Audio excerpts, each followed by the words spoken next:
JD. Ang kwentong ito ay hango sa totoong buhay.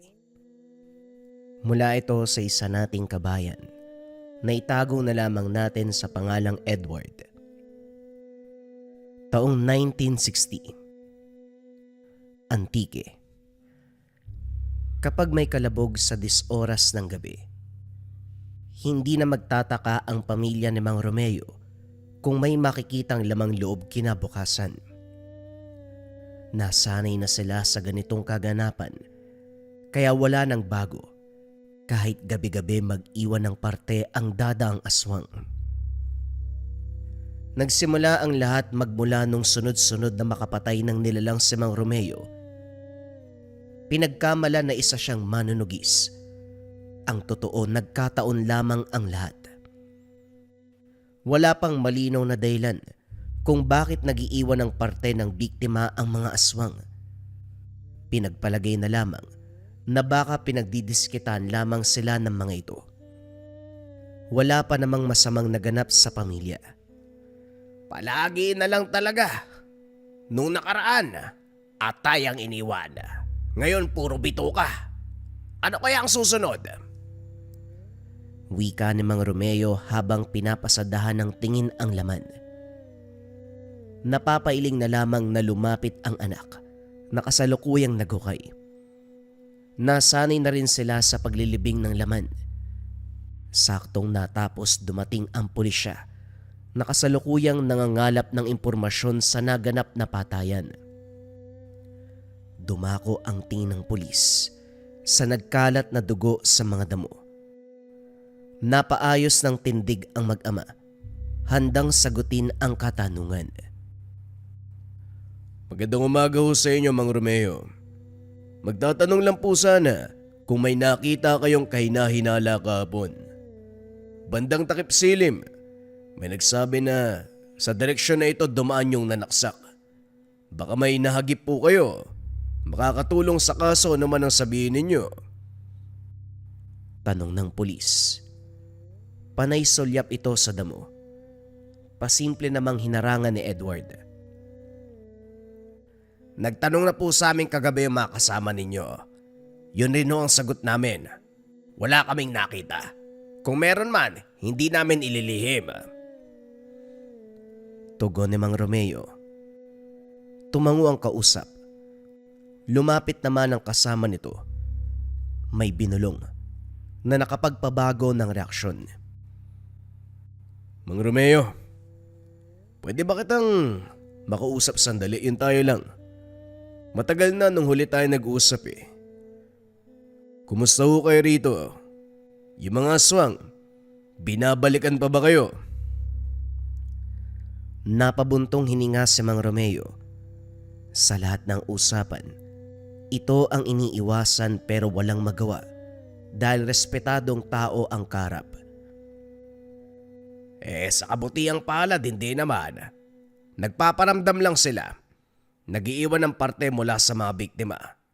Hanggang doon lang naman. May bahay po ako sa bayan. Wala namang nakatira doon dahil sa lumang bahay na ako tumutuloy. Malapit sa presinto. Lumipat na lang ho kayo. Para sa kaligtasan nyo, Mang Romeo. Iyo, maraming salamat sa malasakit mo. Huwag mo na kaming alalahanin. Maayos naman kami rito sa kabila ng kaganapan. Alam mo na rin, ito lang ang pagmamay-ari naming lupain kaya imposible ang paglipat. Yung alok mo hindi ko talaga matatanggap eh. Kilala mo ko. Ayoko magkautang ng loob kahit kanino man. Parang wala naman po tayong pinagsamahan, Mang Romeo. Tinuturing niyo akong ibang tao eh.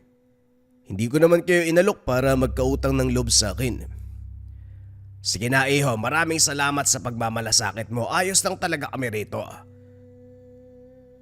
Walang nagawa ang pulis, kundi igalang ang pasya ni Mang Romeo.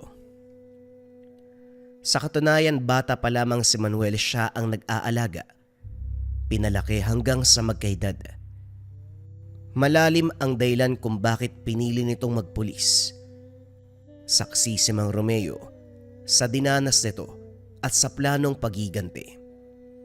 Kaso nga lang, Dahil sa tungkulin sa bayan, kinakailangan munang isang tabi ang tungkol dito.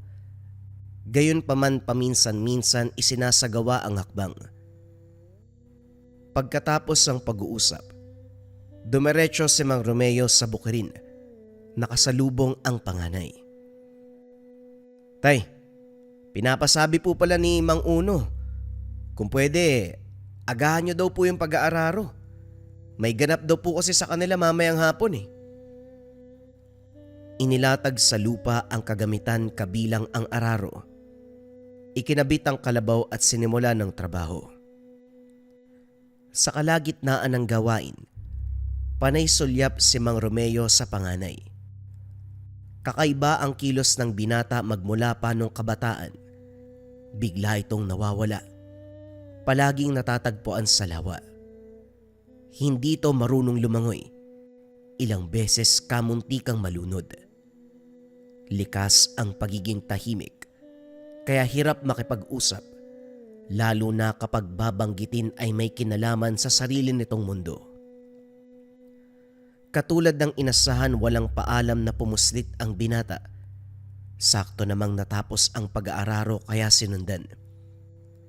Kagad itong lumusong sa tubig, nanatiling nakatayo sa hanggang tuhod. Pinanood lamang ni Mang Romeo. Hindi naglaon may sinundan itong bakas. Naalerto ng dumiretso sa malalim. Naantala ang sadya ng binata nang mapukaw ang atensyon. Edward, ano bang ginagawa mo riyan? Umahon ka na bago pa tumaas ang tubig. Hindi ka marunong lumangoy. Ay naku, halika dito. Tama naman yung pagkain mo sa araw-araw. Pero bakit parang nababaliw ka? Natigilan si Mang Romeo nang tumitig lang ang binata. Hindi umimik. Nang hindi pa rin kumikilos, napilitang hatakin paahon sa lawa. Hindi binitawan, kinaladkad patungo ng tahanan. Nakita ang kapulisan sa tahanan, kausap ang dalagang anak. Hindi nagustuhan ni Mang Romeo ang titig at pagdikit kung kaya't napasugod. Umalma ang mga pulis, kaya napilitang magpigil. Kalma lang, Manong. Nagtatanong lang naman kami tungkol sa kaso. Kayo lang kasi ang pinakamalapit sa bahay.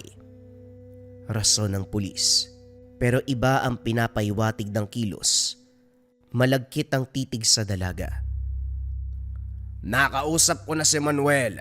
Nasagot ko na ang lahat ng katanungan. Ano pa bang kailangan nyo? At kayo, hindi dahil alagad ng batas, basta-basta kayong papasok ng tahanan. Menor de edad ang naiwan dito, kaya kailangan ng presensya ng magulang. Huwag yung sabihin wala kayong alam.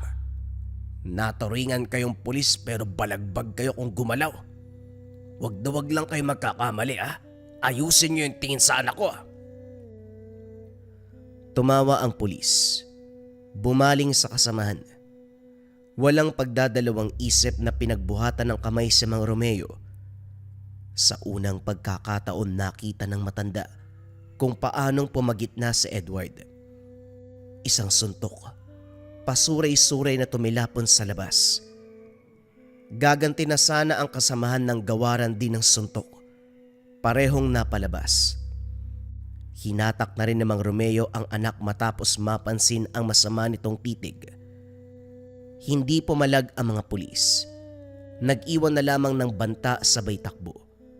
Bumaling ang atensyon sa binata. Nakayukong pumasok ng silid si Edward. Tahimik lang ito. Ni hindi nagreklamo ng pananakit ng kamay. Duguan ang mukha ng mga pulis kaya hindi nalalayong apektado ang kamao. Pero walang maririnig sa binata.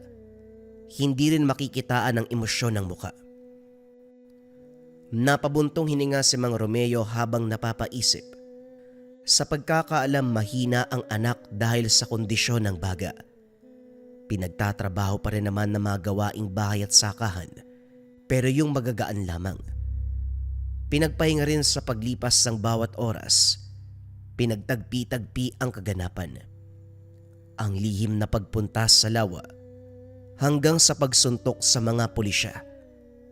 Kakaiba din ang tingin nito na para bang handang makipagpatayan. Binantayang maigi ang kilos ng anak. Hindi pa sumikat ang araw, nasa lawa na ito. Nakatayo sa hanggang bewang na tubig. Inilibot ang paningin na para bang may hinahanap. Hindi nagtagal, biglang sumisid. Bagay na kinagulat ni Mang Romeo. Sa puntong ito napapatanong kung kailan nawalay sa anak para hindi mamalayan na marunong ng lumangoy. Sa kabila ng pagkagulat, hindi muna nangialam. Ilang minuto ang tinagal ni Edward sa ilalim.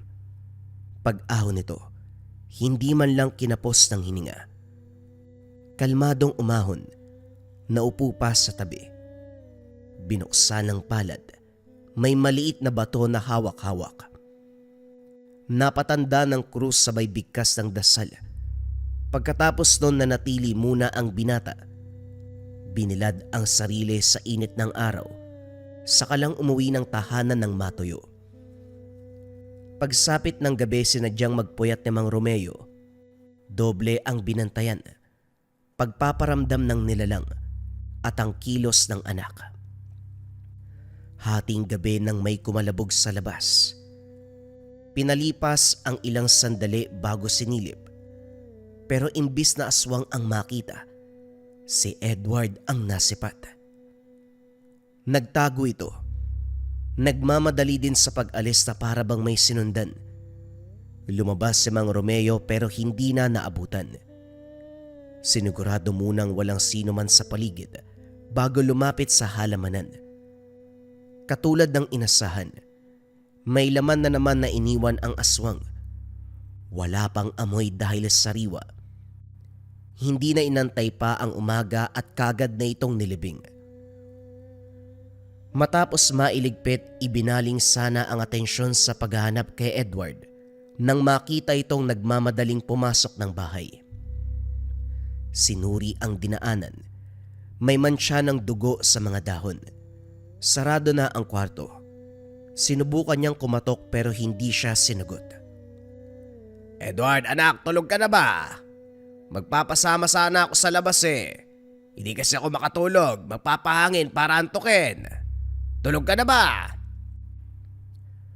Ano man ang sabihin, wala pa ring sumasagot. Hindi nag-isip ng masama si Mang Romeo dahil sa kabila ng pananahimik ng binata. Alam niyang hindi ito gagawa ng anumang ikakapahamak. Pinalipas na lang muna ang pagkakataon. Kinabukasan muli na namang nasipat ang dalawang pulis. Napailing si Mang Romeo nang magkulay lila ang kalahati ng muka. Dulot ng suntok ni Edward nung nakaraan. Patuloy ang investigasyon sa naganap na patayan sa kabilang bahay. Kamakailan lang, batay sa nakuwang saksi. Pagnanakaw ang dahilan. Nasaksak matapos manlaban. Tinapos ni Manuel ang kaso, pero medyo balagbag ang dalawa sa nasasakupan. Hindi pa rin po ba sila tapos, Tay? Sinarado na ang kaso pero naglilibot pa rin sila. Ginagawang dahilan yung investigasyon para makahanap ng mabibiktima. Lumalapit sila sa mga dalaga, hinihipuan o hindi kaya nililin lang sa salita para madala sa dilim pagsapit ng gabi. Gawaing pulis ba yun? Nagulat si Mang Romeo dahil sa tanang buhay niya. Ito ang unang beses na may kahabaan ang sinabi ni Edward. Isa pa, hindi ito ang tipo na papansinin ang kaganapan sa lugar. Sadali nga, parang nagbago ka, anak. Kailan ka pa naging interesado sa paligid mo? At saka, paano mo nalaman ang tungkol sa kanila? Nakausap mo ba? Nakita ko po. Nakita ko sila kagabi. Pinagtutulungan yung anak ni Aling Melin. Hindi ko rin masabi na sinamantala kasi parang gusto din ng babae. Nagulat si Mang Romeo. Hindi inasahan ang sagot ng anak. Nasa tamang edad na ito para sa ganitong usapin. Pero para sa batang tahimik mula umpisa, nakakagulat na marinig ang ganito. Maya-maya pa nagsalo ang lahat sa hapag. Binalaan ni Mang Romeo ang dalagang anak na umiwas sa dalawang pulis. Nang pagsasabihan na sana ang panganay, biglang nablangko ang isipan. Walang makapasabilin, katanungan lamang ang meron. Gustong usisain sa ginawa sa lawa at paglabas kagabi. Subalit walang lakas ng loob para magtanong. Dumiretso na lamang sa bukirin para magtrabaho. Naiwan sa taniman si Edward. Nagtungo si Mang Romeo sa tahanan ng amo para kumuha ng gamit. Natigilan ng mapatapat sa lawa. Sinamantala ang pagkakataon na pagmasdan ng paligid. Wala namang pagbabago sa lugar. Sumisid para masuri ang ilalim. Wala namang naroon kundi mga isda na nag-uunahan sa paglangoy. Dahil walang mahanap, napaisip sa sadya ng anak. Nang umahon, natigilan ng matanaw ang albularyo sa unahan. Naunawaan ang titig kaya nagmamadaling lumapit. Mang Ben, kumusta? Matagal ko na kayong hindi nakita. Akala ko lumipat na kayo. Mano ho? Mataas ang respeto ni Mang Romeo hindi dahil mas matanda ito, kundi kagalang-galang na panauhin sa larangan ng panggagamot. Isa ring manunugis at ang peklat na bumalot sa katawan ang magpapatunay kung gaano kagiting. Walang pinipili, mapaaswang, engkanto, lamang lupa o kahit ano pang elemento mula sa ibang mundo. Kayang-kaya nitong tapatan. Mataas ang tingin ng kapwa dahil albularyo ito. Inakala ko nga na hindi na tayo magkikita eh. Hindi na kayo dumayo sa lupain ko. Naunawaan ko na may kalayuan pero dati, halos araw-araw ka naman bumibisita. Nga pala, sinadya kong pagparito. Sa tahanan mo nga dapat kaso, nakita kita dito sa lawa. May mahalagang bagay akong nais sabihin at gusto kong wag kang tututol. Medyo mahirap pero kailangan mong sundin ang ipapagawa ko. Tungkol ito kay Edward. Napukaw ang interes ng bata para sa isang bagay. Siya na rin mismo ang nakahanap ng sariling mutya. Hawak-hawak niya sa mga oras na ito. Alam mo na ang susunod na mangyayari. Ang gusto kong gawin, gabayan ng bata. Ikaw ang ama, kaya ikaw lang din ang nakakakilala sa anak mo. Hindi nakasagot si Mang Romeo. Tumatakbo sa isipan ang mangyayari sa buhay ng anak. Sa puntong ito, naunawaan ang questionableng kilos ni Edward. Subalit sa kabilang banda may pag-aalangan. Tututol sana, pero hindi magawa nang makita ang reaksyon ni Mang Ben. Walang pagpipilian kung hindi sumang-ayon. Pagbalik ng taniman, nakatutok pa rin ang binata sa pagbubunot ng damo. Napabuntong hininga si Mang Romeo. Hindi mawari sa sarili kung buo ba ang desisyon, papayag ba sa sinabi ng albularyo. Bago makahanap ng sagot, binuhos muna ang oras sa pagtatanim ng binhi. Sa pagiging tutok sa gawain, hindi na malayan ang oras. Mas lalong hindi napansin kung saan pumunta ang anak. Saang mang sulok ng taniman hanapin, hindi na ito matagpuan. Nagtungo ng tahanan sa pag-aakalang umuwi na pero wala ito roon. Nagmamadaling pumunta ng lawa pero hindi pa rin magilap. Nagbahay-bahay pero hindi pa rin malaman kung nasaan. Sa puntong ito, walang mapagpilian kundi puntahan ang tahanan ng albularyo. Gulat ang sumalubong. Nakita si Mang Ben kasama si Edward, pati na rin si Manuel. Kagad napatanong, pinaliwanag naman ng albularyo ang nangyayari. Kung nakaraan ang pag-uusapan, parehong karanasan meron ang lahat. Si Manuel naulila sa mga magulang matapos mabiktima ng aswang. Nasawi ang mag-ina ni Mang Ben matapos pagigantihan ng kalaban sa kasagsagan ng panunugis.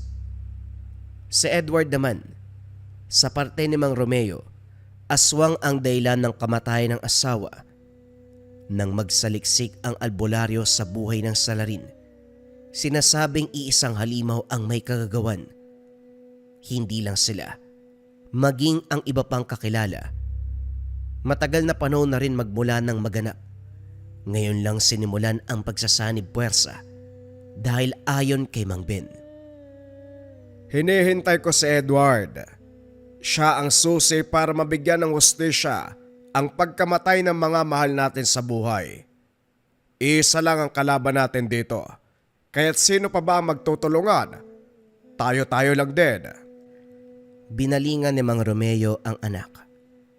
Hindi makapaniwala na nagpa siya ito nang hindi man lang siya sinasabihan. Hindi maitago ang pagtatampo. Nagmamadaling umalis. Tahimik itong sumunod. Hinintay na makabot ng tahanan bago nagsalita.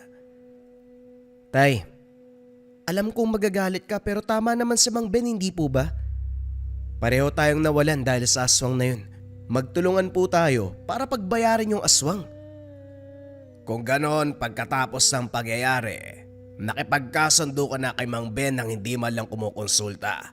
Kahit si Manuel kilala mo pala. Sabihin mo sa akin ano pa ang hindi ko alam. Huwag mo kong idaan sa pananahimik. Kailangan ko ng sagot para maunawaan na nangyayari. Nag-aaral po ako ng turo ni Mang Ben.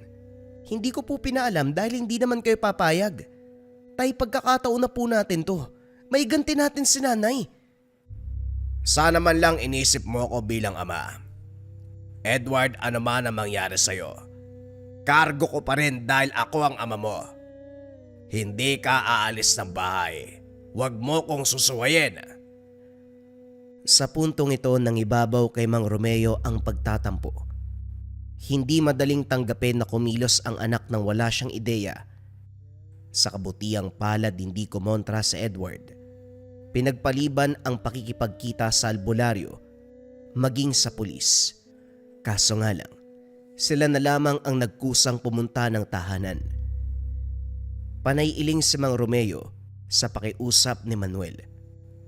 Abala si Mang Ben sa ibang bagay, kaya ito muna ang nangumbinsi. Paulit-ulit tinaboy pero ayaw makinig.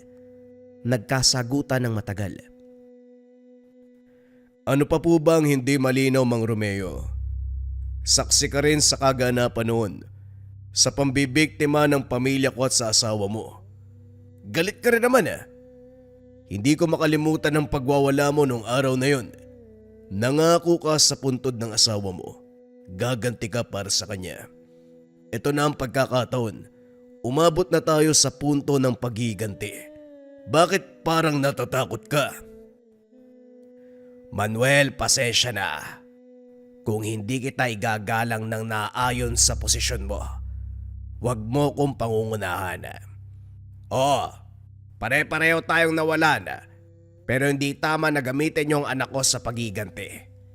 Pulis ka. Albularyo si Mang Ben. Bakit hindi na lang kayo makipagtuos sa kalaban? Bakit anak ko pa? Bakit ang isa pang 17 anyos? Sabihin mo nga sa akin, ano ang plano nyo? Natahimik si Manuel. Napabuntong hininga. Maya-maya ay tumugon. Huwag kayo mag-isip na masama. Hindi paggamit ang tawag dito. Sanib puwersa, Manong. Magkakaisang naapi para sa paghiganti. Alam ni Mang Ben kung sino ang kalaban. Handa na rin si Edward, kaya ano pa ang rason para hindi tumuloy ang plano? Hindi mo ako mapipilit, Manuel. Mabuti pang umalis ka na bago pa ako tuluyang mawala ng respeto sa iyo. Pagkatapos si Manuel, si Mang Ben naman ang dumating. Walang bukang bibig kung hindi pangungumbinsi. Naubos na ang pasensya ni Mang Romeo kaya umabot na naman sa sagutan. Ayaw magpatalo ng albularyo. Pinipilit ang sariling paniniwala lalo na pagdating kay Edward. Ang sabi niya, handa na ang binata sa anumang banta ng kalaban. Ipinagmalaki pa nito ang aral na itinuro pero hindi napalambot ang puso ni Mang Romeo. Umabot pa ang usapan hanggang gabi. Pwede bang lubayan mo na lang ang pamilya ko, Mang Ben? Iginalang kita dahil sa katayuan mo, pero parang naubos na ang respeto ko sa'yo. Kung gusto nyo magigante, kayo na lang ho. Romeo, huwag ka na magmatigas. Para ito sa ikabubuti nating lahat.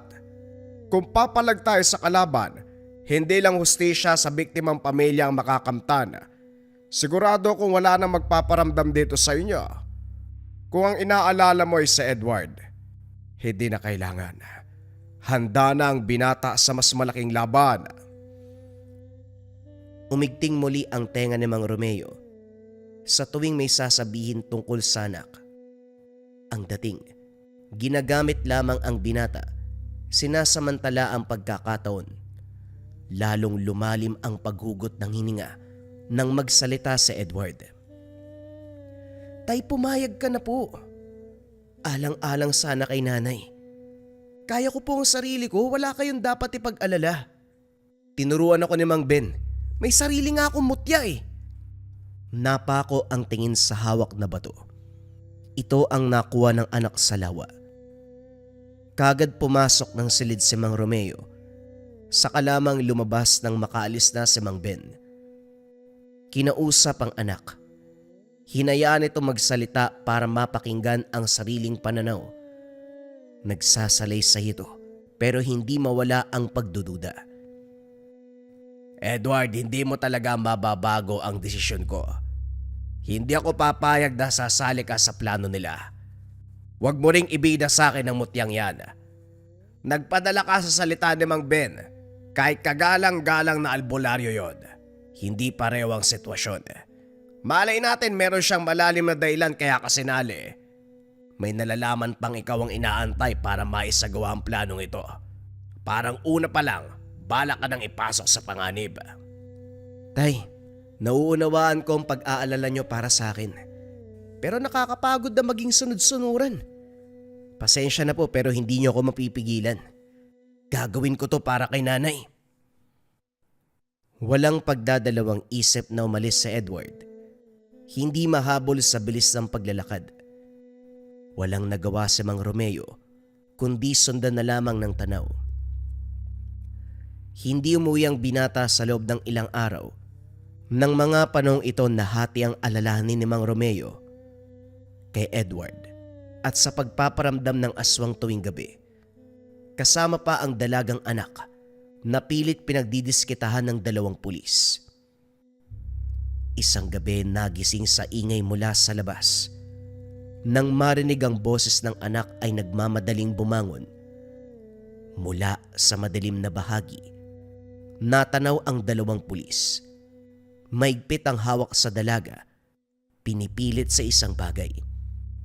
Sa galit bumunot ng itak. Sinugod pero imbis na tumuloy natigilan, biglang nagbago ang itsura ng isa. Hindi na ito normal na tao. Natulog ka na lang sana, tanda. Huwag ka nang pumalag. Hindi kami normal. Ibalato mo sa amin tong anak mo. Maigpit na nakahawak sa dalaga ang nilalang. Kinaladkad palayo. Hindi makasunod si Mang Romeo dahil sa aswang na umarang. Sa kabila ng takot pilit itong nilabanan. Kaso walang pangtapat si Mang Romeo sa lakas ng nilalang. Isang atake lang nito titilapon na kagad. Hindi umubra ang patalim. Ginawa lang siyang laruan. Paulit-ulit na binalibag. Sinamantala ang kainaan. Sa puntong pupuruhan na sana, mabuti na lamang dumating si Edward. Binalik sa aswang ang hagupit. Hindi tinigilan hanggang sa wala na itong buhay. Kagad sinundan ng kapatid. Parehong kapalaran ang ibinigay sa kasamang pulis. Hindi nakaimik si Mang Romeo. Hindi makapaniwala sa nasaksiyang galaw ng binata. Kung pagbabatayan ang pakikipaglaban nito sa aswang kanina, masasabing ilang beses nang sumabak sa ganong klase ng laban. Mahusay ang galaw. Maliksi. Nauunahan ng kalaban. Sa kabila ng pagdapo na makuko, hindi nagtamo ng sugat.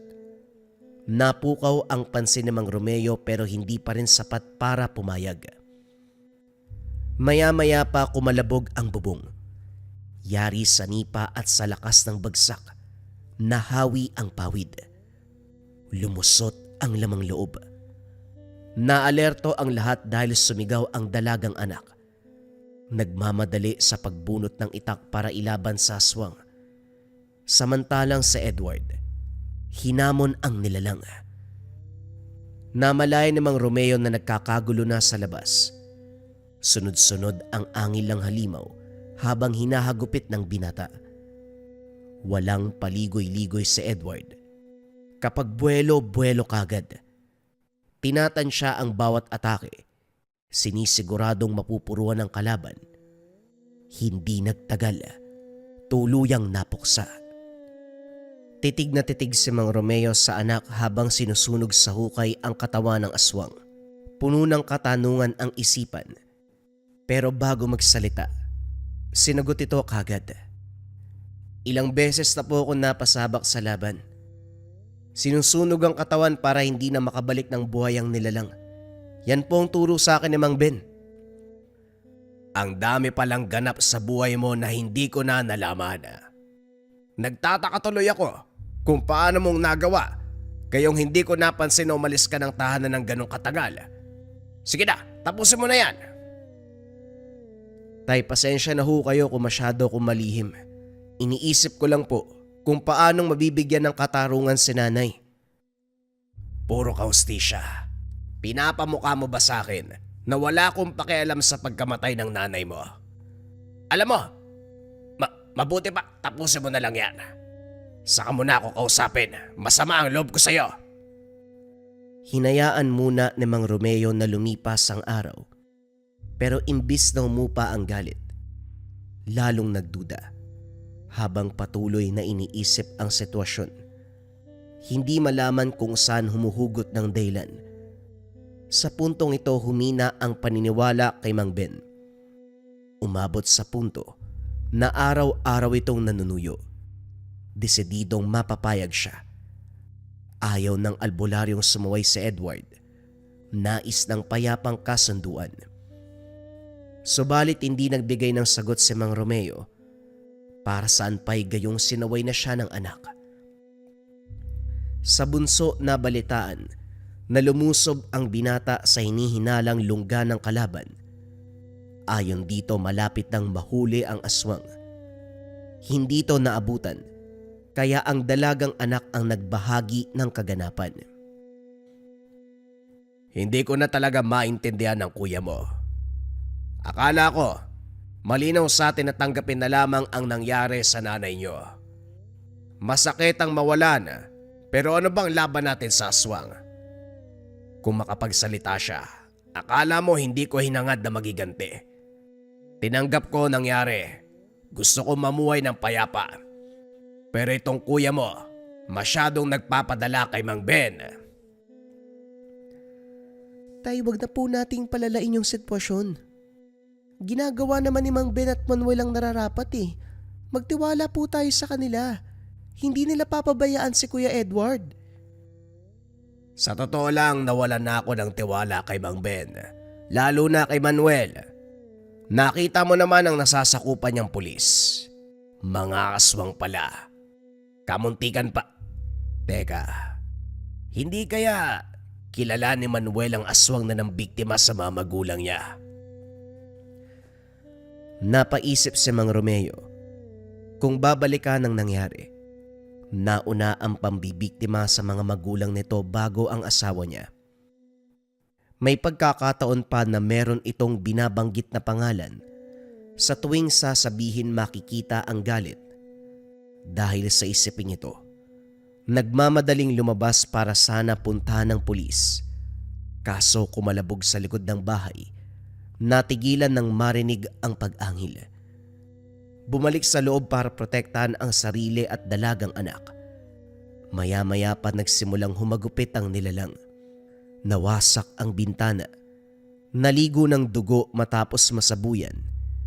Sinundan ito ng pera-perasong lamang loob. Biglang tumahimik. Inakalang wala ng halimaw Yun pala ay nag-aantay ng pagkakataon. Wasak ang kabilang bintana. Hinugot si Bea. Kagad sumunod para bawiin ang anak, pero naabutan nitong nakahandusay. Sugatan. Nilunok ang galit sa albularyo. Humingi ng tulong para sa anak.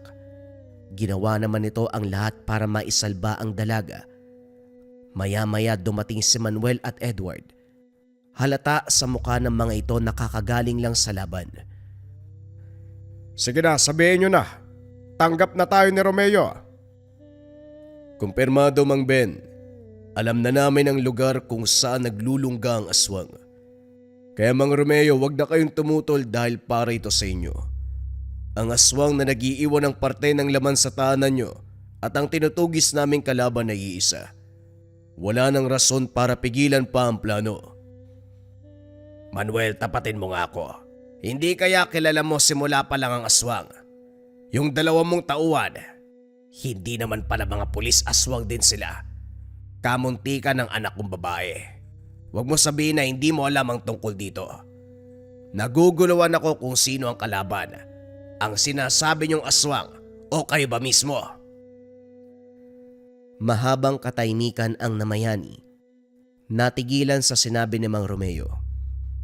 Sa parte ng matanda, pinaglalaroan siya ng mga ito, kabilang na ang anak na si Edward. Isipin mo ang gusto mong isipin. Bahala ka. Sa'yo rin naman yan eh. Basta isa lang ang sigurado, hindi tayo magkakalaban. Magkakampi tayo dito. Napailing si Mang Romeo. Binuhat ang anak at umuwi. Sumunod si Edward. Nagtatanong ang binata. Nilinaw sa anak ang naisip tungkol sa nangyayari. Kaso nga lang sumalungat at giniit na tama si Mang Ben. Hindi na lang kumibo si Mang Romeo dahil anuman ang sabihin ay wala ng silbi. Nabilog na ng mga ito ang isipan ng binata kaya sayang sa oras kung makikipagsagutan. Gayunpaman hindi umalis si Edward, nanatili sa tahanan alinsunod sa utos ng albularyo. Sa puntong ito, napansin ni Mang Romeo na hindi simpleng pagpapahinga ang ginagawa ni Edward. Hindi man aminin sa salita, halata sa galaw na binabantayan siya. Sinadya ng matanda na umalis ng tahanan. Lihim na natuwa ng sumunod ito. Pinuntahan ang dating bahay ni Manuel. Sinuri ang bawat sulok ng bahay. Nagbabaka sakali na may mahanap. Hindi naman bigo dahil may iilang bakas na naiwan.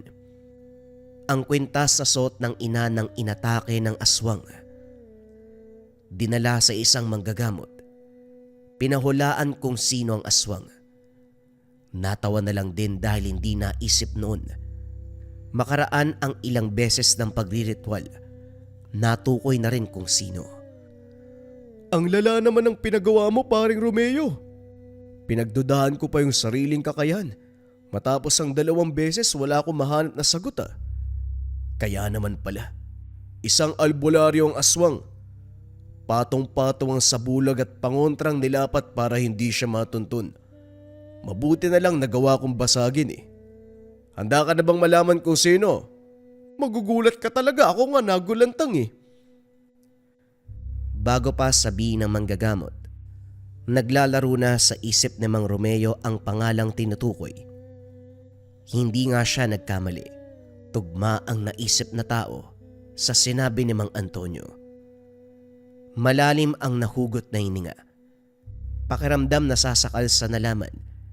Hindi makapaniwala na simula pa lang, kilala na kung sino ang salarin. Isang katotohanan na hindi inasahan. Matapos makahingi ng payo sa manggagamot, nagmamadaling umuwi ng tahanan pero wala nang naabutan. Parehong hindi mahagilap si Edward at Bea. Bitbit ang itak. Pinuntahan si Mang Ben. Hinamon ito.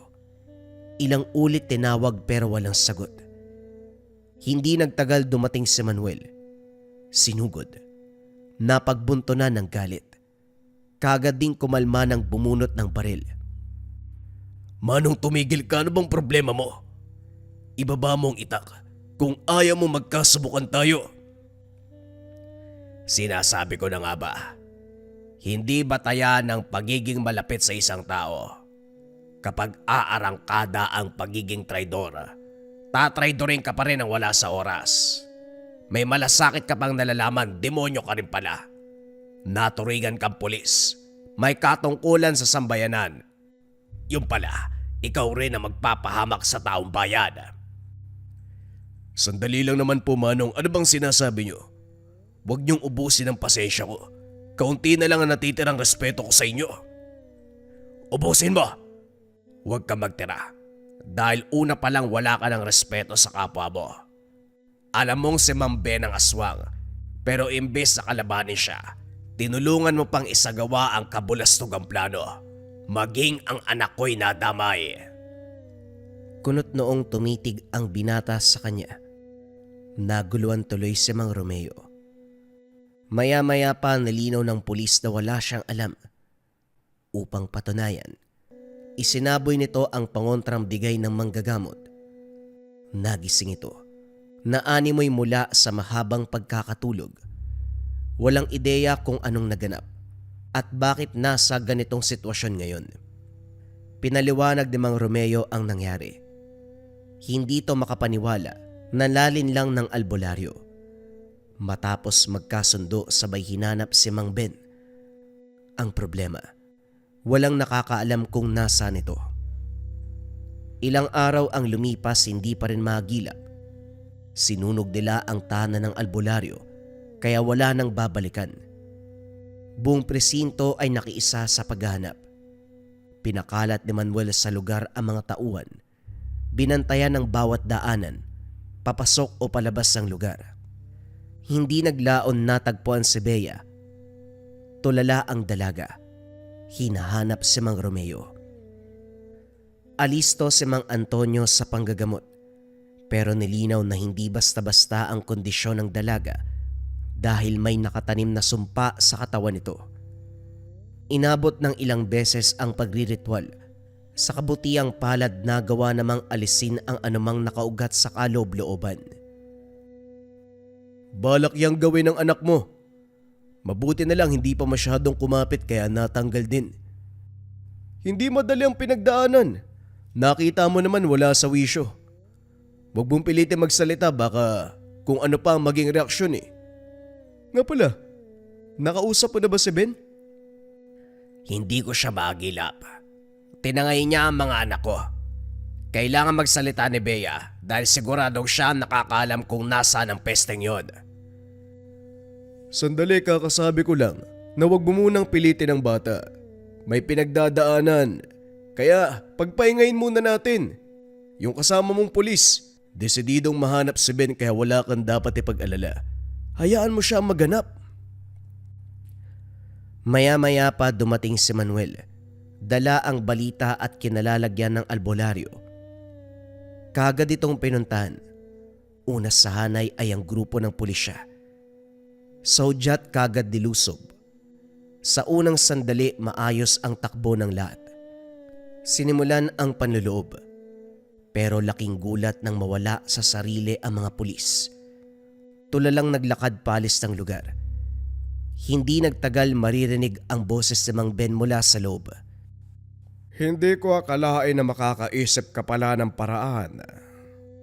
Dapat talaga hindi kita minaliit eh. Nagawa mong basagin ang lahat ng ginamit kong orasyon. Pero, sa tingin mo ba mananalo ka? Hindi mo naman siguro gugustuhin na mawalay ng tuluyan si Edward. Pag-usapan na lang natin to. Akin ang anak mo. Hindi na kita gagambalain pa. Walang ama na ipapamigay ang anak niya. Alam mo yan. Mataas ang respeto ko sa'yo. Pero para sa wala lang pala ang lahat. Mahusay ka rin ah. Nagawa mong plansyahin. Nagpanggap kang albularyo. Pero tunay kang aswang.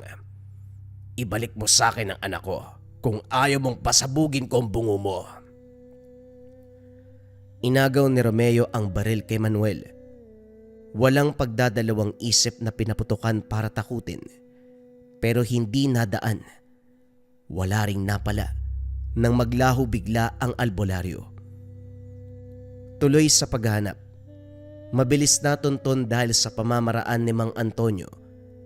Kinargahan ng balang tanso na may nakapaloob na dasal ang armas ni Manuel.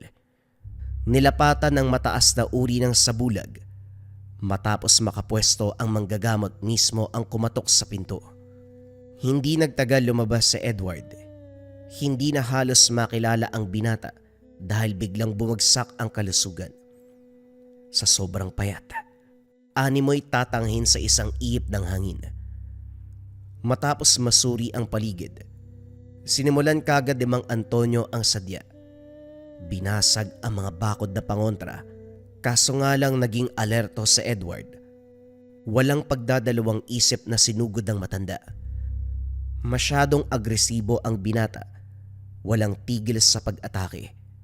Layong mapuksa ang manggagamot. Hindi may tatanggi ang husay, lalo na't masyadong mabisa ang hawak na tangan. Gayunpaman kabisado na ni Mang Antonio ang pasikot-sikot ng ganitong sitwasyon. Walang pag-aalinlangan sa pagganti. Tinanggalan ng bisa ang tangan. Diniskumon yun. Sa pagmulat ni Edward, nagtataka sa kaganapan, wala siyang maalala. Bago makapagsalita, bumungad na si Mang Ben. Tawang-tawa itong humarap sa kanila. Hindi pinatagal ni Mang Antonio, humudyat kay Manuel. Sunod-sunod ang pagpapaputok.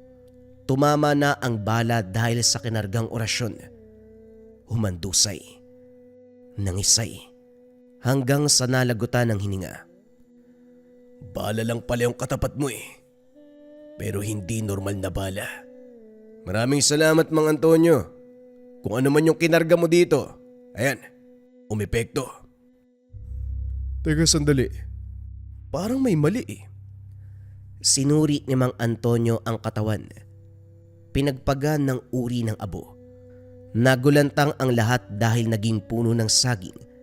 Maya-maya lumitaw ang tunay na Mang Ben. Tumilapon si Mang Romeo at Edward, maging si Manuel. Nanatili namang nakatindig ang manggagamot. Kagad kinontra ang kalaban. Samot-saring salita ang maririnig mula sa magkabilang panig. Hindi na rin maunawaan ang dulot na pakiramdam sa paligid. Sumenya si Mang Antonio na umalis ang lahat. Bagay na sinunod nila. Dahil nagsimula na ring umagos ang dugo mula sa kanilang ilong. Pasuray-suray kung maglakad sa bigat ng ulo. Nagpatuloy ang laban. Nakatindig sa kanilang pwesto sina Mang Antonio at Mang Ben. Parehong bumibigkas ng orasyon. Inatake ang isa't isa. Pero walang makikitang paggalaw na para bang may sinasa ulo lang. Maya-maya pa napansin ni Mang Romeo ang reaksyon sa mukha ng manggagamot. Nahihirapan ito. Sumusulyap sa kanya. Tumingin din kay Edward. Nang maunawaan ang paiwatig, kagad inutusan ng binata. Sa pagkakataong ito, binasbasan ni Mang Antonio ang mutya. Binalik ang bisa sa mabuting paraan. Naunawaan naman ng binata ang gagawin. Walang pasabing sumugod. Aatake na sana, pero natigilan sa kalagitnaan ng hindi makakilos. Naniga sa kinakatayuan. Natumba na rin si Mang Antonio. Sinundan ng pagtawa ni Mang Ben. Ikaw talaga ang sisisihin dito, manggagamot ka. Nakialam ka pa eh.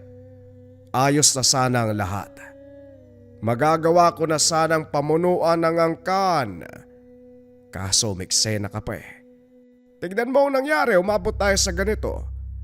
Ngayon pa lang sinasabi ko na. Umatras kayo. Lumakad ng walang alam. Kakalimutan ko ang lahat ng ginawa nyo. Mamatay man ako dito, wala akong pakialam. Ang katulad mong mapanlin lang, dapat may kalagyan. Pinuri ka ng lahat sa pagiging albularyo mo. May tinatago ka palang katauhan. Napaikot mo si Romeo at Manuel. Binalak bang yang gawin ng dalaga? Si Edward, ginamit mo. Alam mo naman pala lahat ng kaganapan eh. Kaya alam mo rin kung gaano ako kalakas. Mas mabuting tumigil ka na. Habang patuloy sa pagsasalita si Mang Ben, sinamantala ni Mang Antonio ang pagkakataon. Lihim na nagpakawala ng orasyon. Binalot ng proteksyon si Edward. Dinagdagan ng bisa ng mutya. Dahan-dahang binasag ang orasyon ng kalaban. Nang makakilos ang binata, dumiretso sa paghagupit kay Mang Ben. Sa kalagitnaan ng pagtutuos, nagpalit ng anyo ang matanda. Ibinida ang pagiging aswang. Dito nahirapan si Edward. Doble ang bilis at lakas kung ikukumpara sa kanya. Naunawa ni Mang Antonio ang nangyayari kaya ginamit ang pamamaraan ng kalaban. Mabilis ang ritual. Ninakaw ang wangis para makabuo ng isa pang imahe. Nilapatan ng sabulag ang binata at binuhay ang imahe. Nabaling ang atensyon ng aswang. Binuhos ang atensyon sa impostor. Sinamantala ni Edward ang pagkakataon. Buong puwersang inatake ang nilalang upang mapatay. Napatanda na lamang ng krus si Mang Romeo habang nakatitig sa nagkahiwalay-hiwalay na katawan ng aswang. Hindi malinaw kung anong rason ng pambibiktima nito sa pamilya. Gayunpaman, hindi na alintana dahil sa kamatayan nito, nabigyan ng katarungan ang lahat. Nakaligtas na kayo. Napagbayad na rin ang hayop na Ben. Hanggang ngayon hindi ako makapaniwala na aswang ang albularyong yun. Hayop na yan. Minsan pa akong humingi ng payo sa manggagamot. Maling tao palang nalapitan. Kung alam ko lang din na mahusay kayo sa ganito, sana nung una sa inyo na ako dumiretso. Maraming salamat, Mang Antonio. Romeo, mahihilingin ako. Yung anak mong si Edward malaki ang potensyal. Mahusay sa pisikal na laban, may sariling tangan.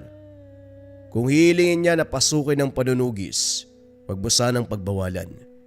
Pwede ko siyang turuan para maging mahusay sa paggamit. Marami pa siyang kailangan matutunan, lalo na ang panlilin lang. Naisaan siya ni Ben kaya hindi nakalaban ng bisa ng mutya. Pwede naman sigurong gamitin lang ang tangan bilang proteksyon, hindi po ba? Natuto na ako sa nangyari. Maraming naganap na hanggang sa ngayon. Naguguluhan pa ako kung paano nagsimula. Isa lang naman ang hangad ko para sa mga bata. Mamuhay kami ng tahimik at payapa. Pwede naman pamproteksyon. Hindi rin madali ang sumumpa sa tungkulin ha. Buong buhay ang nakataya. Isa pa, bata pa si Edward. Tama ka naman. Mas mabuting igugol ang oras sa pagtulong sa inyo. Lalong-lalo na sa mahalagang gawain. Nakausap ni Mang Romeo si Manuel. Taos-puso ang pagpapasalamat dahil sa wakas. Nabigyan ng katarungan ang pambibiktima ni Mang Ben sa kanya at sa mga magulang. Ibinao na rin sa limot ang minsang hindi pagkakaunawaan. Lahat sila napikot ni Mang Ben. Sino ba naman mag-aakala? Ang isang tanyag na albularyo, isa rin palang aswang. Sa sobrang husay nito nagawang itago ang tunay na pagkatao. Pero hindi sa lahat ng pagkakataon mananaig ang kasamaan. Nakabantay ang kabutihan na handang magbigay ng hustisya. Naway kapulutan nyo ng aral ang ating kwento. Kalahating albularyo, kalahating aswang. Kabayan, nangangailangan ka ba ng depensa espiritual o baliksumpa? Narito ang Marahuyo Bracelet from Likha Merchandise. Ito yung pinakasikat na bracelet natin ngayon sa Likha. Pero bakit nga ba sobrang sikat ng Marahuyo? Ang Marahuyo Bracelet ay depensa espiritual. Kontra kulam, barang, tigalpo, palipadangin, usog, o kahit anong masamang uri ng sumpa. At yun nga mga kabayan ko, hindi lang siya natatapos bilang pandepensa espiritual. Narito din yung tinatawag nating rebuelta o baliksumpa. Kung ano yung sumpa na ibinigay sa inyo, ibabalik sa taong nagbigay. Hindi pa rin siya doon nagtatapos, mga kabayan ko. Ito yung mga patotoo. Minsan ba nararanasan mo kapag natutulog ka, may mga naggagambala, nagigising ka alas 3 ng madaling araw, or meron ka mga sakit, panghihina ng katawan, sakit ng ulo na hindi nalulunasan ng mga medisina. Marami tayong patotoo sa marahuyo. Pag hawak pa lang nila, naramdaman nila yung kilabot na pakiramdam at nawala yung mga sakit na matagal nang iniinda. Higit sa lahat, nakakatulog ng payapa. At ang pinakasikat na kwento natin, mga kabayan, yung mangkukulam na narebuelta. Sa nating kabayan, sinuot niya yung marahuyo, kinabukasan, na ospital yun ng kukulam sa kanya dahil sa rebuelta. Kung interesado ka sa marahuyo, kabayan, paki-search Likha Merchandise Marahuyo. Kasi marami ng scammers ngayon eh. Make sure dun kayo bibili sa mataas yung ratings, Likha Merchandise at maraming sold. Again, kung interesado ka, i-visit mo lang ang shop ng Likha Merchandise Marahuyo.